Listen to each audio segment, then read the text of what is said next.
Now we need to divide decimals by 10, 100 or 1000, and to do that we always start in the same way. We write out our decimal, so here we have 0.68, and we copy down the decimal point. Now we're dividing, so digits are going to move to the right to make the number smaller, and dividing by 10 means digits are moving one square to the right, and the way to remember that is that the number 10 has one zero.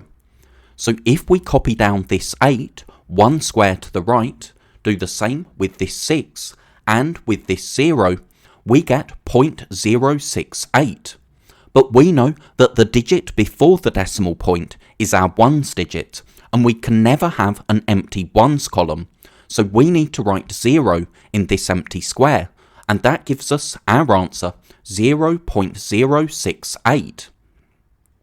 Now we have 80.08 divided by 10, so we write the number out and copy down the decimal point.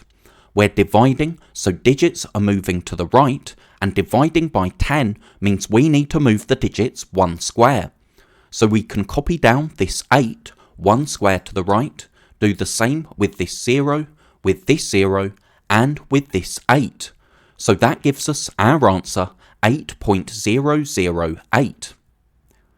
Now we have 0.7, so we can write the number out and copy down the decimal point so that it's directly below the decimal point in our number. But this time we're dividing by 100.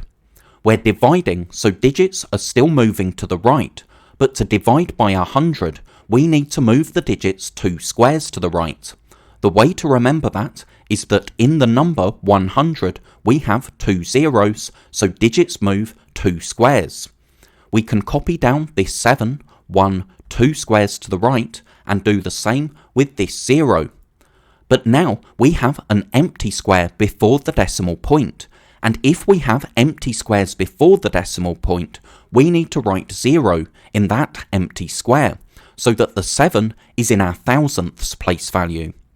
We also need to write a 0 before the decimal point, because we can't have an empty ones column. So that gives us 0.007 as our answer.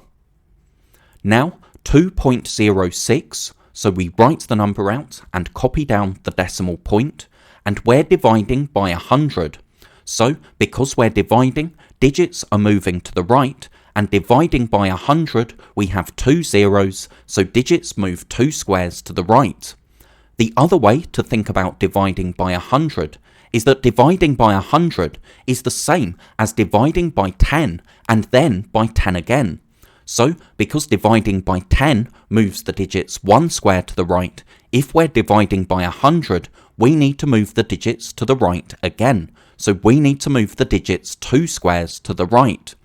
So we can copy down this 6, 1, 2 squares to the right, do the same with the 0 and with the 2. Now, again, we've got an empty square after the decimal point, so we need to write 0 here and a 0 before the decimal point, and that gives us 0.0206. Now we have 34.1. We can copy down the decimal point, but this time we're dividing by 1000. Now we're dividing, so digits move to the right, and in 1000 we have three zeros, so digits need to move three squares to the right. So we can copy down this 1, 2, 3 squares to the right, do the same with the 4 and with the 3. Now we need to write zeros in the empty square after and before the decimal point to give us 0.0341. Now we have 146.1, so we copy down the decimal point, and to divide by 1000, the digits move three squares to the right. The way to remember that is that 1000 has three zeros, and what we're really doing when we divide by 1000, we could think of as dividing by 10, then by 10 again, and then by 10 for a third time, because if we divide by 10 3 times, that's the same as dividing by 1000, so that's why the digits move 3 squares to the right.